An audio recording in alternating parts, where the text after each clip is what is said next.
I stood in the middle of our sprawling New York suburban mansion, the chandelier above casting glimmers on my champagne flute. The air smelled of money, crisp bills, and old wine.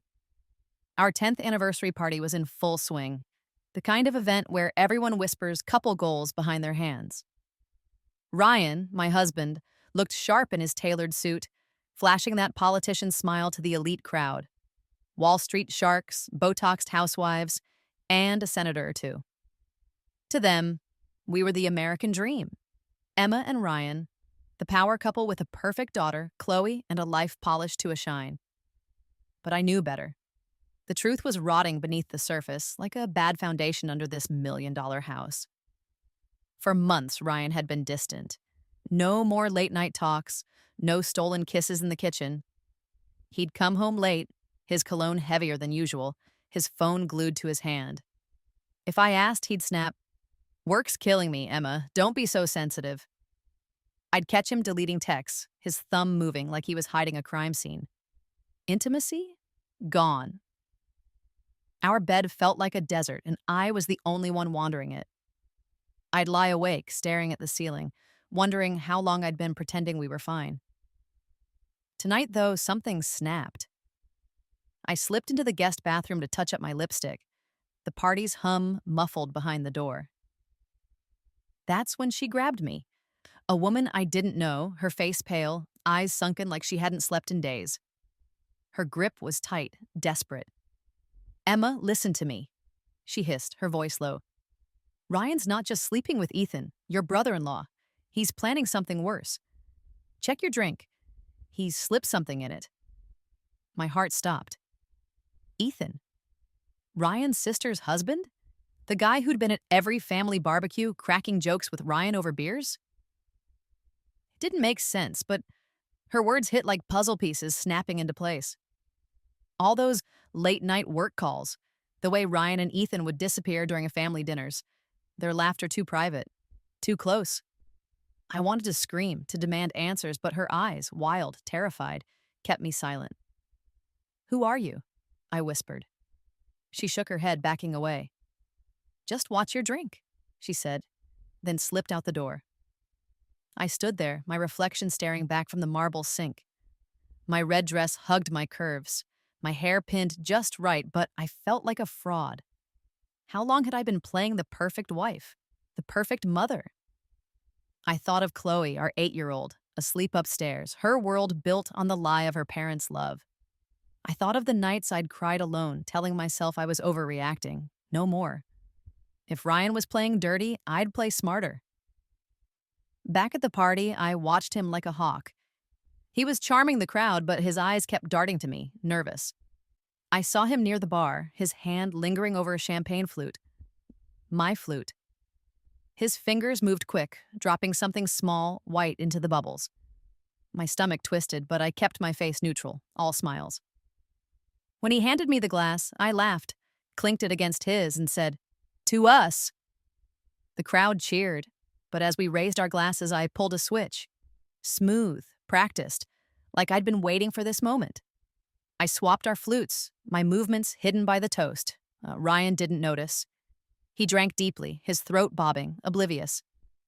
I sipped mine, the champagne sharp on my tongue, and thought, "Asterisk Ryan, if you're trying to bury me, you're about to choke on your own game."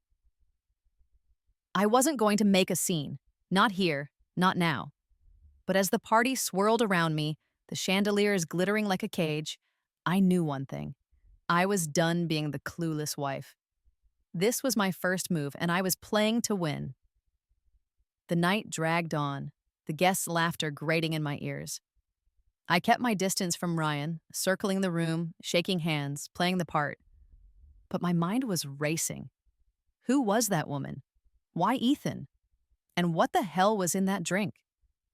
I glanced at Ryan, his face flushed, his tie slightly loosened. Was he feeling it yet? Whatever he'd meant for me? I didn't know, but I wasn't sticking around to find out. I slipped upstairs to check on Chloe. Her room was a soft glow of fairy lights, her small body curled under the covers. I brushed a strand of hair from her face, my chest aching. "I'm doing this for you, kid," I whispered. She didn't stir. Downstairs, the party was winding down, but I wasn't going back. I needed answers and I needed them fast.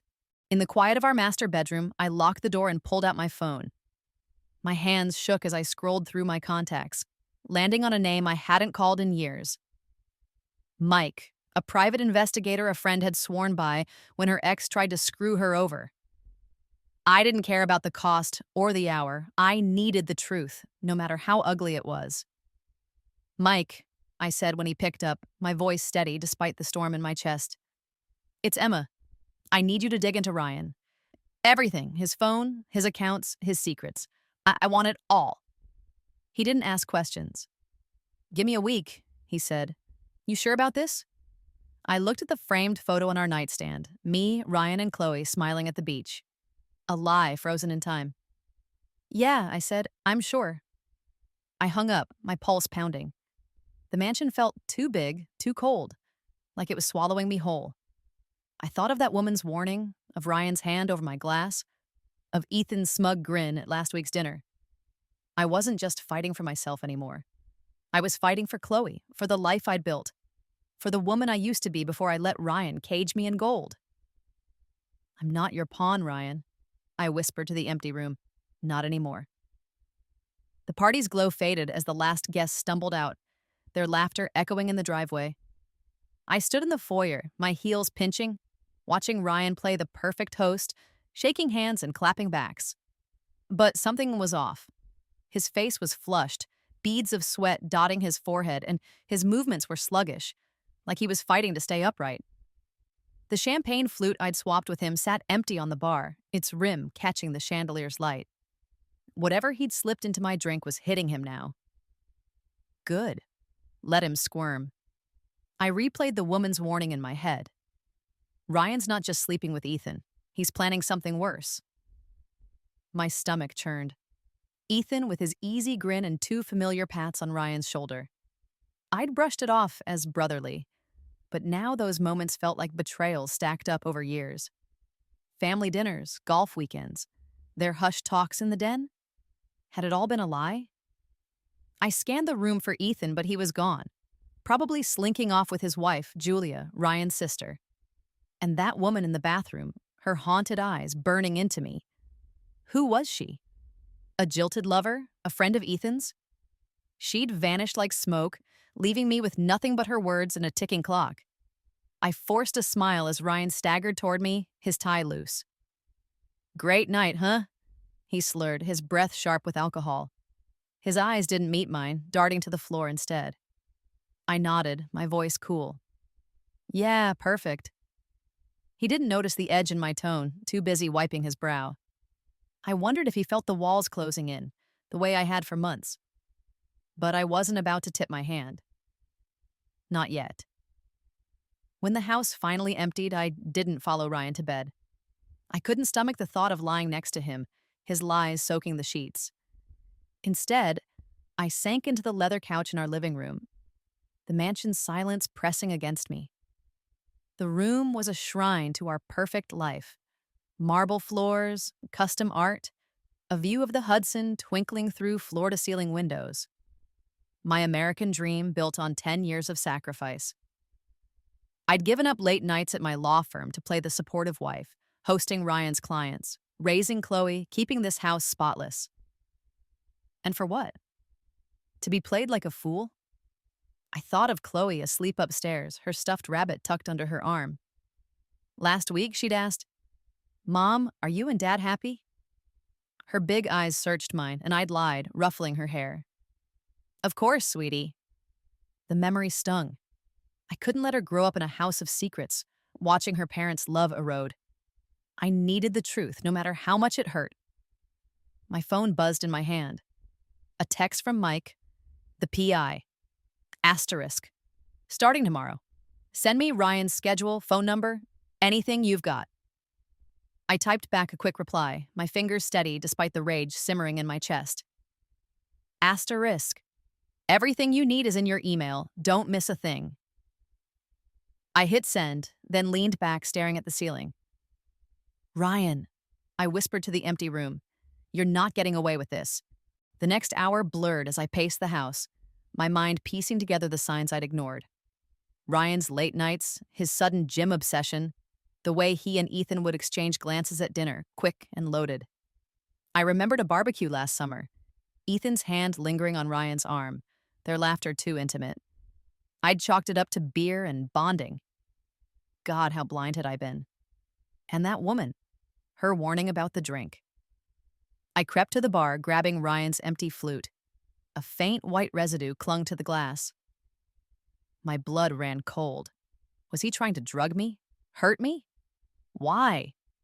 I needed to find her, that stranger with the desperate eyes. I slipped into the study, locking the door, and pulled up the guest list on my laptop. 200 names, none unfamiliar. Caterers, maybe? Staff? I scanned the vendor invoices, but no one matched her description. Pale, thin, mid-30s, dark hair. She wasn't a guest, wasn't hired help. A scorned ex of Ryan's? Ethan's? Someone they'd both wronged? I slammed the laptop shut, my head pounding. I didn't have time to chase ghosts. I needed hard proof, and I needed it fast. Upstairs, Ryan was passed out in our bed, snoring, his suit crumpled. I stood over him, my hands clenched. Part of me wanted to shake him awake, demand answers. But that was too easy. He'd lie, gaslight me like always. No, I'd play this smart. I'd tear his world apart piece by piece until he had nowhere to hide. I thought back to the party, replaying Ryan's every move. The way he'd hovered near the bar, his fingers twitching as he doctored my drink. The way Ethan had leaned close during dessert, their hands brushing under the table. I'd caught it but dismissed it, too busy playing hostess. Now it was all I could see. My chest tightened, a mix of betrayal and fury. "How long, Ryan?" I muttered, my voice barely a whisper. "How long have you been laughing at me?" I didn't sleep that night. I sat in the study, the guest list spread across the desk, my phone buzzing with Mike's updates. He was already pulling Ryan's call logs, tracking his car's GPS. "This guy's careful," Mike texted, "but nobody's perfect." I smirked, a spark of hope cutting through the fog. Ryan thought he was untouchable, the golden boy with the perfect life. But I was done being his trophy. This wasn't just about me anymore. It was about Chloe, about the family I'd fought to build. As dawn broke, painting the Hudson pink, I made a promise to myself. "I'm going to burn your lies to the ground, Ryan," I said, my voice steady. "And when I'm done, you'll wish you'd never crossed me." I stood, smoothing my dress, and headed to the kitchen. Chloe would be up soon, her school routine a small anchor in this storm. I'd make her pancakes, braid her hair, and smile like nothing was wrong. But inside, I was a hunter, and Ryan was my prey. Mike would dig, I'd watch, and when the time came, I'd strike. For now, I'd play the part. Perfect wife, perfect mom. But the clock was ticking, and Ryan's secrets were running out of places to hide. The mansion was too quiet. The kind of silence that screams louder than chaos. I sat in the study, the guest list crumpled in my fist, my coffee cold. It was 3 a.m., 2 days after the anniversary party, and sleep was a stranger. My eyes burned from staring at my laptop, combing through Ryan's digital footprints with Mike, the PI, feeding me scraps over encrypted texts. Ryan was upstairs, snoring away, oblivious to the storm I was brewing. Every creak of the house made my heart lurch, like he might catch me digging into his lies. But I wasn't stopping. Not now, not ever. Mike had warned me Ryan was slippery. "He's covering his tracks," he'd said. "Burner phones, encrypted apps, the works." But I knew Ryan wasn't perfect. Nobody is. I'd spent 10 years memorizing his habits, the way he left his golf bag unzipped, how he never logged out of his second email on his laptop. Those cracks were my way in. I just needed one mistake, one loose thread to pull until his whole world unraveled. The investigation was a grind. Mike started with Ryan's phone records, pulling calls and texts from the last 6 months. Most were to clients, his office, me. But there were outliers. Late-night calls to a number not in his contacts, always under 2 minutes. Ethan's number popped up too, more than I'd expected. Clustered around weekends, Ryan claimed he was working late. Mike traced the mystery number to a prepaid phone, A dead end. Classic burner, he texted. Your boy's careful? I gritted my teeth. Careful, but not invisible. I took risks too. One night, Ryan was at a client dinner, and I slipped into his home office, my pulse hammering. His laptop was locked, but I knew his password, Chloe's birthday, the lazy bastard. I held my breath, half expecting him to burst in, but the house stayed still. I found nothing at first. Clean emails, boring spreadsheets. Then I checked his browser history. Hidden in a folder labeled taxes was a cloud drive he'd never mentioned. My hands shook as I clicked. Password protected. I tried Chloe's birthday again. No dice. I typed my name, then his mom's. Nothing. On a whim, I entered Ethan. The screen unlocked. My stomach dropped. Photos loaded. Ryan and Ethan, too close, at some Airbnb in the Catskills. Smirking, shirtless, their arms slung around each other. There were receipts, too. Dinners, hotel bookings, a $5,000 wire transfer to an account I didn't recognize. And then, buried in a subfolder, an email draft to his lawyer. Need to move assets out of Emma's name, it read. She can't know. I sat there, frozen, the screen's glow burning my eyes. He wasn't just cheating, he was planning to screw me over, to strip me bare and leave me with nothing. I copied everything to a USB drive, my hands steady despite the rage clawing my chest. I was almost done when I heard the garage door rumble. Ryan was home. I logged out, shut the laptop, and slipped out of the office, my heart in my throat. I made it to the kitchen just as he walked in, his tie loose, reeking of whiskey. You're up late, he said, squinting at me. I forced a smile, stirring a mug of tea I hadn't touched. Couldn't sleep, I said. Work stress. He grunted, too drunk to care, and shuffled upstairs. I exhaled, my knees weak. That was too close. The next day, I met Mike at a diner in Yonkers, far from our manicured suburb. He slid a folder across the table. Bank statements, GPS logs, more photos. Your husband's been busy, he said. Ryan's car had been tracked to Ethan's office, a motel in Jersey, and that same Catskills Airbnb. The burner phone was a ghost, but Mike had a lead on its purchase, a gas station near Ethan's gym. They're not just hooking up, Mike said, his voice low. They're planning something. That asset transfer? It's real. Ryan's funneling money to an offshore account. I flipped through the folder, my fingers cold. How much? I asked. Mike leaned back. $500,000 so far, maybe more. I wanted to scream, to flip the table, but I just nodded. Keep digging, I said. I need everything. He raised an eyebrow. You sure? This gets uglier from here. I met his gaze. I've seen ugly. I can handle it. Back home, I hid the USB drive in a tampon box. Ryan would never look there. But the weight of what I'd found was crushing. I sat in Chloe's room while she was at school, staring at her drawings taped to the wall. One showed us as a family, stick figures holding hands under a rainbow. She'd asked me once, "Do you and Daddy love each other?" I'd lied then, but I couldn't keep lying. She deserved a mom who fought for her, not one drowning in a fake marriage. The stress was eating me alive. I barely ate, barely slept. Every time Ryan kissed my cheek or called me babe, I wanted to vomit. But I played along, smiling at breakfast, asking about his day. Inside, I was screaming. You're a liar, Ryan, a thief, and I'm going to bury you. The worst part was the doubt. Had I missed something? Was I not enough? 10 years of marriage, and I'd been blind to the man I'd sworn to love. Then, a breakthrough.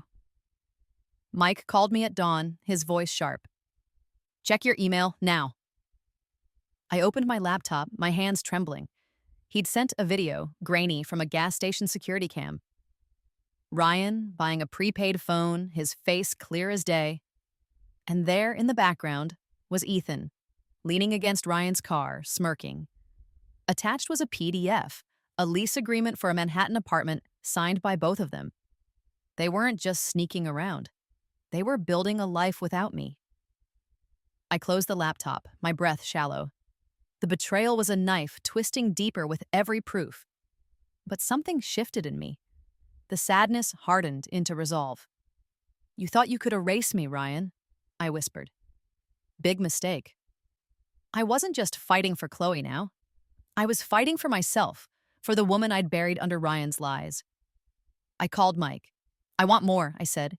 "Every email, every cent, and I need it fast." As the sun rose, I stood at the kitchen counter, making Chloe's lunch like nothing was wrong. But inside, I was a furnace burning with purpose. Ryan's time was running out. I'd found the truth, and it was uglier than I'd imagined. But I wasn't breaking. I was building a case, a future, a way out of this golden cage. The dining room was a battlefield, the long mahogany table set for war. I'd call to everyone: Chloe, Julia, Ryan's parents, my best friend from law school, even a couple of Ryan's colleagues. They sat around the table, their faces a mix of curiosity and unease, the chandelier casting sharp shadows on the walls. The air smelled of rosemary from the catered roast, but no one was eating.